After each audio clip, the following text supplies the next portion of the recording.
Coming up on Loose Women, just between us. You can be lonely in a marriage. You can be lonelier in a bad marriage than you are, as a single. Yeah. It's good to have a younger man, though, don't you think? I think it's like a bit of cashback. I like. And I remember sitting in the toilet at one point and listening to the Duchess of York, Victoria Beckham, and Sharon Osbourne having a chat. And I made it the longest wee in the entire world so that I could try and listen to absolutely everything. Loose Women Just Between Us is sponsored by Mecca Bingo. Right, Denise, I'm going to test you on some bingo calls. Are you ready? Mm-hmm. Queen Bee. 73. And before you say anything, I've got a few years to go yet. Halfway there. Got to be 45 because there are 90 balls in bingo. Okay, I've got another one for you. Droopy Drawers. Got to be 44, which is, of course, my next birthday. And you can, of course, play bingo and many other games at meccabingo.com. Players must be 18 or over. Terms and conditions apply. See meccabingo.com for details. And remember, always be gamble aware. Hello, this is Loose Women Just Between Us with me, Denise Welch, and Me, Kelly Brook. Yay, well, this is so exciting because this is our second series of the podcast, but with the new name, Just Between Us. Yeah. And it's going to be exactly what it says on the tin. It's going to be a space where we can be open. Yes. And we can dish the dirt. Because after all, it is just you and me in our confessions closet. Yes, it really is just between us. So what we're going to do, we want you to send us your problem. Then every week you get two of your favourite loose women. Or us. And what we will try and do is help you solve your problems just by drawing on our own life experience. And there's a lot. There is a lot. We're going to be talking your innermost dilemmas, things that you'd normally only talk to your close friends about. So think of us as your close friends. And if you've got a dilemma or a problem or a confession, send to loose.women@ITV.com. This is Loose Women, and we are looser than ever. So, cracking on, the first one we've got is from the lovely Tash, and she is talking about, I think she's 39, about to be 40. She's single. Yeah. And she wants to talk to us about finding love at that age and about biological clock and blah, blah, blah, and everything that goes with that. We'll get into that in a bit. But don't give up, Tash. We've also got one about the dreaded hen do and wedding spending. Are brides selfish if they ask you to fork out on their big day? Okay, so before we start on the dilemmas, what I'm trying to do is hang on to summer. Right. August the 31st, right? You go into a department store and you go down to the basement and there is still the barbecue equipment, the lovely summer tables, the thing. You go on September the 1st and you hear do, do, do, do, do, do, do, do, do. And I am going mad. No, but Denise, you're missing out the whole point. My husband calls it month of the pumpkin. I'm a big autumn baby. Oh. So I have to, I cannot wait all summer for autumn. I just love autumn. I love pumpkins. I love spiced cinnamon lattes. I love open fires, roast dinners in the pub. Okay, I like those. I'm not really a summer girl. Oh my God, I am so a summer girl. And it's been really interesting, scrolling through Insta as you do, as I do, far too much. Ulrika Johnson had done a post the other day and it really resonated with me because she said that kids go back to school, the nights we can feel closing in, and she suffers from seasonal affective disorder, which I have done many times over the years. So what it does is it heralds to her the unwelcome visitor. Oh, and she starts to really freak out. Now, I was of a mum who was like you. My mum would go, oh, I love the nights drawn in, get the curtain shut, and everything. And I don't. Right. That's anyway. a big dilemma. Let's go on to our first. I'm glad I've got it off my chest. I'm glad you got it off your chest, and I'm sorry you feel like that. Is that why you're still in summer clothes? I will be in summer clothes for as long as I can. You can keep your browns in your coats. Right, where is the first dilemma? Is it on here? It's okay, Tash. Dilemma 1. Here we go. It's Tash. Hi, loose women. Just between us, I'm a single woman about to turn 40, and I'm really starting to think it might never happen for me in terms of finding love.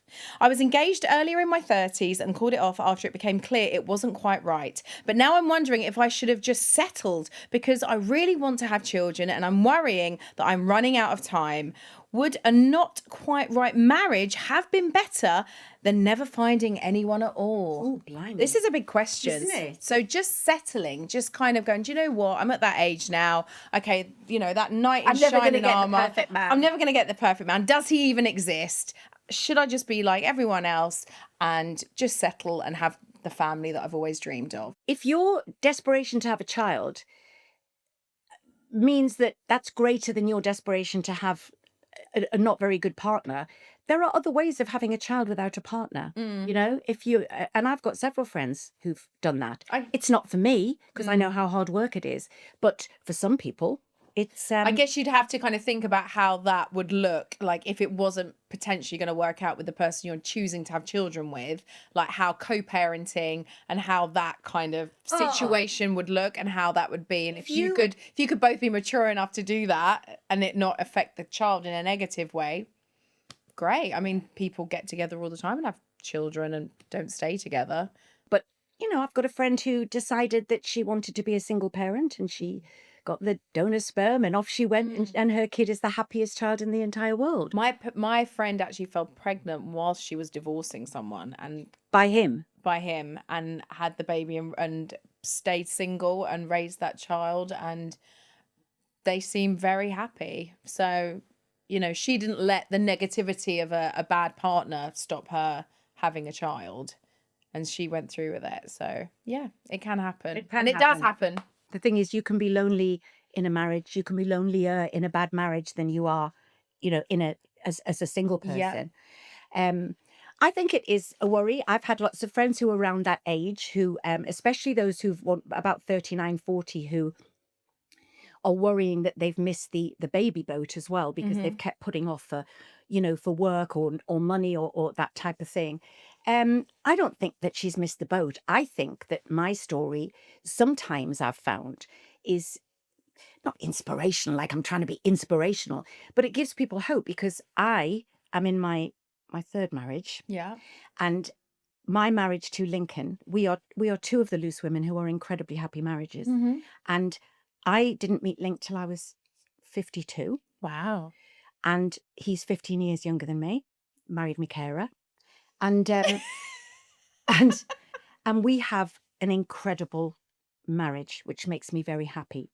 And okay, I did meet him at 6 a.m. in a nightclub, which is not for everybody, but we have a great marriage. And you know, but when you met Lincoln, you already had 2 children. So maybe in your mind, you could just go with love because at that moment you were complete in all aspects of your life. I did. Other than having a partner. But the other thing is, although I was with the boy's dad, Tim, I didn't have Louis until I was 43. So I've spoken to some women who feel they've missed the boat. And I say, well, look, Louis wasn't a planned pregnancy. I mean, a wonderful, God, I don't know what to do without him, but it wasn't planned and it wasn't tried for. So 43 without intervention, you know, that sometimes makes people go, oh, well, okay. But I do say if they're in their late 30s, I do say, yeah, but don't wait for that age because you don't know if you will get pregnant quickly, if you might need a little bit of intervention. But I think I can see what Tash is saying about, especially if the guy that she was engaged to, sometimes I think when somebody's not a horrible person or if it wasn't a toxic relationship, she's thinking, do you know, it was all right. Yeah. Should I have stayed? But it wouldn't have lasted. Yeah. And I think people, the trouble is when you don't have, I personally don't have children and, you know, you do sometimes think, am I missing out? Like, what am I missing out on not having children? You don't really miss what you don't know. But obviously we have that, you know, biological clock where at one point it's not actually going to be your choice anymore. However, there's adoption and there's other ways of course to have children. Is your biological clock just a thing that you know is there or can you feel it ticking? Because that's a big difference. Yeah, that's true. You thinking, there is a biological clock, but I'm not desperate. Yeah. I have never ever had the huge urge to have children. Right. However, I've always had the urge to be independent financially, to travel the world, to have a nice lifestyle. You know, I come from very working class roots, and I don't have wealthy parents that are going to provide for me. And I was really kind of kicked out to kind of look after myself. Sure. So I think my biggest fear, if I'm really totally honest, and this is such a horrible thing to admit, my biggest fear is to not be financially dependent anymore and be pregnant. I mean, I don't think there's anything that would make me more miserable than having children, but not being able to provide in a way that I would want to, and being dependent on a man. So I've always had this kind of like real struggle with. You don't have to stop working though, Kelly, because you have a baby. I mean, I wasn't well after Matthew, but I did go back to work. You know, the jobs that you do, you could still go back to work quite quickly if you were well and the baby was well. Yeah, no, absolutely. But I mean, I think your life changes. I think it's very, Without a doubt, your life changes. I think the life changes, everything changes. My lifestyle will change so much. And I just think at like 45, like you kind of at that point where it's like life is, I know you love the your life. You I have love a great life. Yeah, I love my life. I love my husband. I love my dog. What about Jeremy's biological clock? How's that doing? I think we're both fine in that respect. I think we both still have the option if we want to, and we do discuss it quite regularly. And you know, we always check in with each other. But it's not burning. No, but I don't think my desire to have children would be so much so that I would just settle for somebody that I didn't love. No. Because I think that's really miserable and that's really unfair on the children. I understand that people are panicked about it, and Tash, for example, is super panicked that she's not going to meet someone. But I just think, listen, 39. You're a spring chicken, Tash. You got plenty of time. You really do have. Sorry, my glasses. People keep taking my glasses off my face to wash them because I can't see a They're blooming steaming thing. up. Now, Tash, there's another section to Tash's dilemma. I hope that's been of some help, Tash. More after this. Right, so she says, I recently took the plunge and joined an online dating app. Just the other day, I came across a profile of a guy that my friend used to date, only he made up a completely different job. I know lots of people embellish their profiles, but this seems a bit fishy to me. Should I just let it go, or do I confront him over his fake profile? Well, I think, do you know what? I get it. You kind of want to know what you're signing up for. But I mean, when you go into a bar or a nightclub, you know, back in the 90s or before dating apps were a thing, you know, you go made up and dressed up and you wear your hair extensions and your high heels. I mean, you're kind of pull it all off at the end of the day. You're kind of selling a dream, aren't you? Like, it's not like you're going in warts and all. The thing about this thing about should she tell her friend or should she confront him? You know, some people might say yes. I would say, Tash, they'll end up shooting the messenger. Somewhere along the line, you will get blamed for, because she, you know, her friend could find out, but decide to forgive him. And then all it is, well, Tash shouldn't have told you this, blah, blah, blah. So I would just keep stum on that. But it has made us think about I think she's worried more that the guys on there aren't actually who they're portraying themselves to be. But that is a risk you're always going to take, This is isn't what it? I'm saying. It's like, I always say you got to go. It's like buying a house, you know. You don't change the garden until you've seen it through every season. Yeah. And same with a man. You just got to see them through every season, and then you make your decision. Yeah, and you might have to kiss, you know, a few frogs, to find your prince. You know, that's part of the thing. But I'm just glad that I was before a dating app. I mean, I would have, you know, for the odd periods of life I was single, I probably would have been a nightmare on some of those apps. But that's good, I think. I think you want to go out on as many dates as possible. I would have probably had quite a good time when I was single. But I am relieved that I don't have to rely on them, because I've got some very close friends, one particular, who, she makes a joke of it. She'll send me some pictures and photos of the men who have swiped for her. And honestly, I do think sometimes she sets her standards too high, Right. but there is a limit. Yeah. So I do, yeah.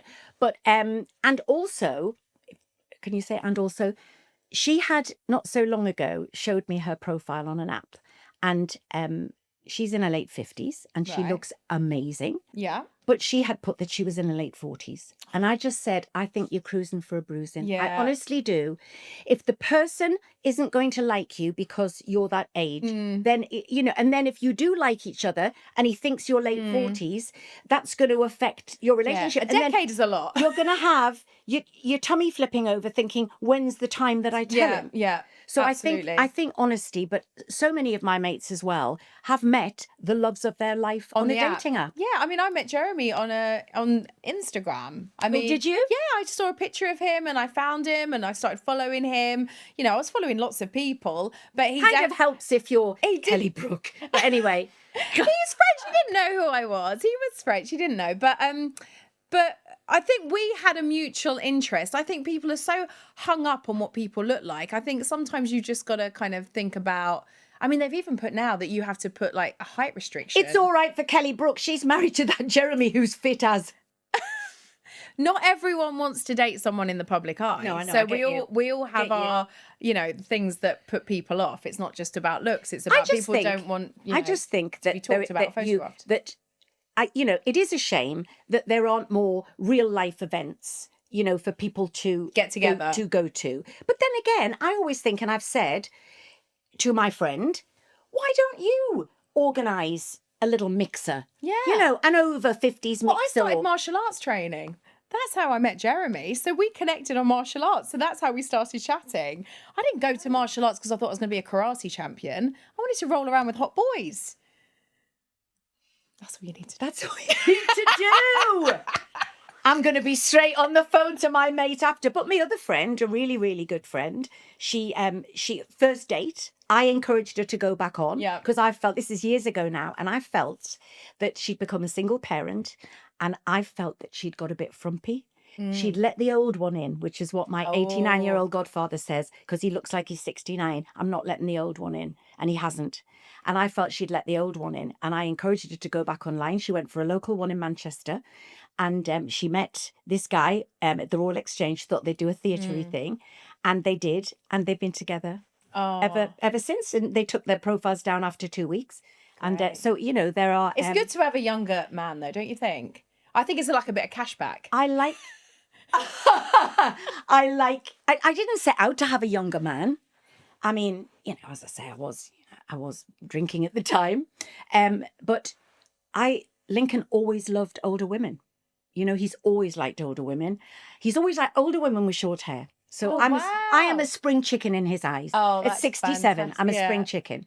And we very rarely, we rarely, it's just sometimes when a TV show or a piece of music comes up and he hasn't heard of it. And I think, oh my God, I feel like I'm 98. But I have that with Jeremy. There's only 5 years between us, but I think culturally we're quite different because he grew up in France and I grew up in the UK. Yeah. So there's loads of cultural references that neither of us get, but you find things to connect on, don't worry. Right. Are we going on to our next dilemma? And that you get what you're looking for. You sound like a great person, and please keep us informed of your journey moving forward. More after this.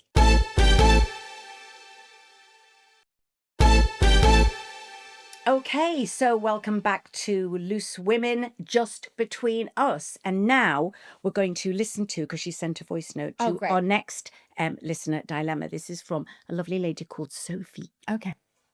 Hi, lovely loose women. I love the podcast and I'm so happy to hear it's back. So just between us, I'm 35 and I've had years of weddings and hen dos, baby showers, christenings, honestly everything, and I am just so spent at this point. This past year I've had, I think, 4 weddings and 5 hen dos, and it's just been so expensive in terms of like money and time. And a close friend of mine has just got engaged and then has let us know that she's going to be doing an abroad hen do and an abroad wedding. I mean, it's looking like it's going to cost over £1,000 for flights, accommodation, the activities you have to do, and the outfits we need to have for both events. The wedding actually itself is going to be a 5-day event in Italy. I know it's what the bride wants, and I want it to be amazing for her. I think like everyone wants their friend's wedding to be the best day of their lives. I'm not married myself. I don't have a wedding planned. I don't have a long-term partner. And I spend so much on my friends having a bigger and better party than the last.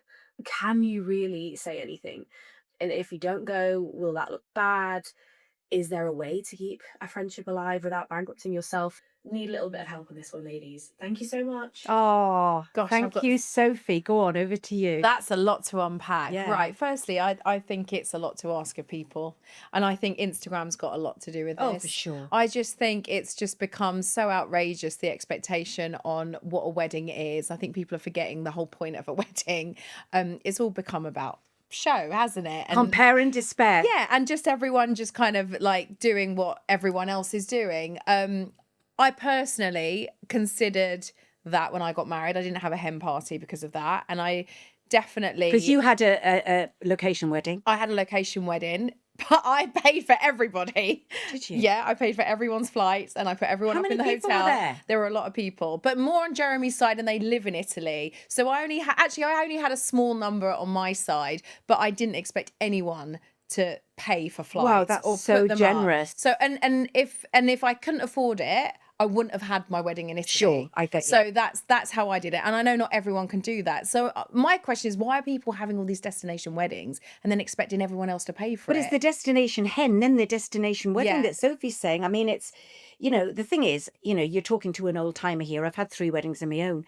But when I was young and my friends were, you know, getting married for the first time, we didn't have Instagram. Yeah. Nobody was looking at What everyone else was what doing. everyone else was Yeah. doing. We didn't really care. You know, it's so funny that, because there was an analogy the other day. I'm deflecting here a bit, not deflecting, digressing here.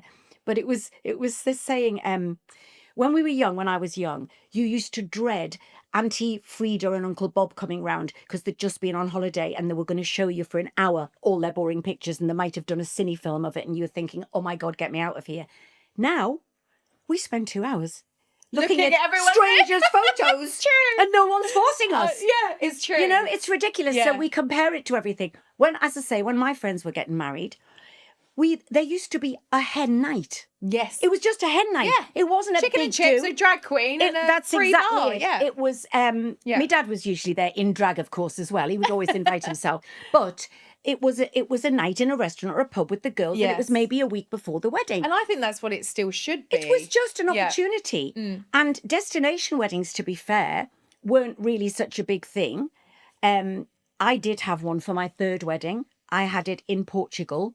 I didn't pay for everybody, but I would also not have been remotely offended, would I? If they didn't want to spend the money to come. I mean, I think... I think it would be the difference if somebody just didn't want to make the effort, but I knew that they could afford it. You know, because I've got friends who've got money, and I've got friends who've got literally, you know, a pot to in. And people seem to be it was basically, we'd love you to come to the wedding. And most people did. Yeah. But I would have completely understood if people couldn't afford to. Then it would have been my choice as to how close they were to say, look, I'm going to give you a bit of help. Obviously, we paid for, you know, Yeah. close family. But I think now a very good friend of mine, early 30s, she's at the age, Sophie, where they're all getting married.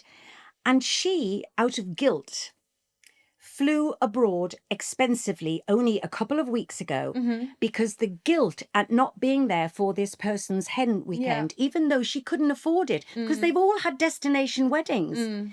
But she dug deep and went because she said, I can't live with myself. So I just think it's just calm down, girls. Yeah, and I do think, like with the hen do, I don't really think it's down to the bride what you do. I think it should be, the bride maybe have a few requests about who they want to be there, but I do think it's down to the friend or the family. Traditionally, that's what it was. Who is organising the hen do to make that choice. I had to organise a hen do, and one of the friends in this circle wanted to go abroad, and I actually said, I don't think we should do that. People have children. Childcare is going to be an issue. We should do it in the UK. And I organised something that I thought was reasonable. And even then, like, people were complaining about paying for drinks and this, that, and the other. So you can't win. You get a big group. Also, yeah. for me personally, and this is nothing to do with the money, anything to do with an activity week with loads of pals, some of whom I don't know from a bar or so. Yes. That we've got to get the arrival it's so outfit and complicated. the wacky bride and the sort Yeah. of penis drinks and all of those. And then you've got 5 days of things that you've got Yeah. to go to. Oh my God, It's no too thank much. you. Too Yeah, much. it's too much. Too much. I don't think you should be Sophie, upset. don't feel guilty No, about absolutely it, honestly. not. If she's a true friend like she wouldn't have expected you to do that, and she'd be paying for you. Yeah. So yeah, don't worry about it. And I This think- is the good thing about getting older. You drop a lot of friends out, so then you don't get invited to too many weddings. It saves you a fortune. It really does. And just think, if you don't go, you won't have to sit next to somebody's Auntie Florrie for the whole reception. Take yourself to afterwards. Ibiza. Yeah, exactly. Have a But nice time. I think that Save your money. there's ways that you can say it to her as well. You know, you just explain exactly how you've just explained it to us. I don't know how anybody could be Yeah. offended by that. I didn't go to a friend's wedding. I remember this, and I was working, and she never spoke to me again. I actually lost a friend by not going to a wedding. Really? Yeah, was she actually ever a friend? I was working. I was shooting a movie. I can't just go, I need to leave for 3 days and go to a wedding. Like, you can't do that. You know what it's like. I absolutely do. Yeah. So, it's just, she didn't say, don't worry, Kelly, like, don't worry about it. I understand, you've got a commitment, and, it was just like, well, you're not close to me, so we can't be friends. And I thought, well, you're not really Was she friends ever with me. really a friend? That's what I'm saying. It's like people have to understand like your life as well. You can't be that much of a bridezilla where it's all about you. What's the everybody always thinks that we know loads of famous people and all of this type of thing, and we do know a few. Yeah. But what would you say has been your most exciting or most celebrity wedding that you've ever been to, apart from your own? Yeah, I think the most famous wedding I ever attended was Madonna and Guy Ritchie's wedding, and I was only invited because I think Madonna said that she was only going to invite people that had been together for a long time, and my partner and I had been together for like many years. So whose plus one were you at this time in your life? So at the time I was with an actor called Jason Statham. Oh, of course. So we were together for many years, and he was really good friends with Guy Ritchie, and that's how I knew. Well, actually, I think I met Guy. No, I met Guy after Jason, but we were all friends at that time. Yeah. And we knew Guy was dating somebody, but he always referred to her as Madge. And so for about 6 months, I didn't know who this mysterious Madge was.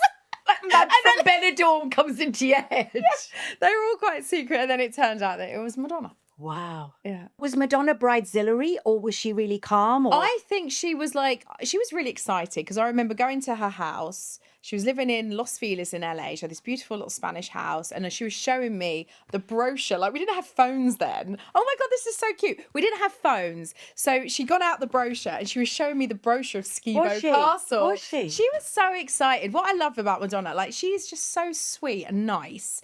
And You and rarely see excited. that side of her. No, I know. She's so kind of ballsy Yeah. and like strong and like independent Great and outspoken. parent, though. I'm so impressed by her children. Yeah, her Very clever kids, aren't they? Absolutely. But I remember Claudia Winkleman being there. Wow. And I remember, who else was there? Gwyneth Paltrow, Stella McCartney. Like, it was like the who's who. Donatella Versace was doing the flowers. Like, it was a phenomenal wedding, but it was intimate. There was only like 50 people. And she did have it right at Christmas time. And she did make the point. She said, if people want to be there, they'll make the effort to be there. Like, whoever we invite, like, if they mean something to us, they'll be there. And if they're not, who cares? Like, she was very much Don't like imagine many people going. Yeah. What about you? Oh, Madonna. Yeah, right. I haven't been to many big celebrity weddings, except my own, of course, which included Chris Biggins and the Crankies. And you can't get bigger than that. It was the day that civil partnerships for LGBTQ people became legal. So obviously there was lots of people waited for that day. So I did a double wedding day. And in the afternoon, it was the wedding of superstar makeup artist Gary Cockrell. Yeah. And TV builder personality Phil Turner, yeah. And they were getting married. Katie Price was the bridesmaid, and Peter Andre was the best man. Amazing. And it was lovely. But I had to leave before the pudding. Right. Because I was going to Elton's wedding. Oh, you couldn't miss that. The reason I was going to Elton's wedding, I don't even know Elton John, is because Tim, my husband at the time and my boy's dad, was playing the dad in Billy Elliot, the musical. From the moment we got out the car, and obviously it was major Pap City outside, with the bulbs right up against the window and everything. And it was like being at a looky-likey competition. Can imagine. But it was the real people. Yeah. And I remember sitting in the toilet at one point and listening to the Duchess of York, Victoria Beckham and Sharon Osbourne having a chat. And I made it the longest wee in the entire world so that I could try and listen to absolutely everything. Janet Street Porter was the best woman. Oh my gosh. I was appalled by her language. bet she and did I've stop told swearing. her so after that. But yeah, that was quite an exciting day.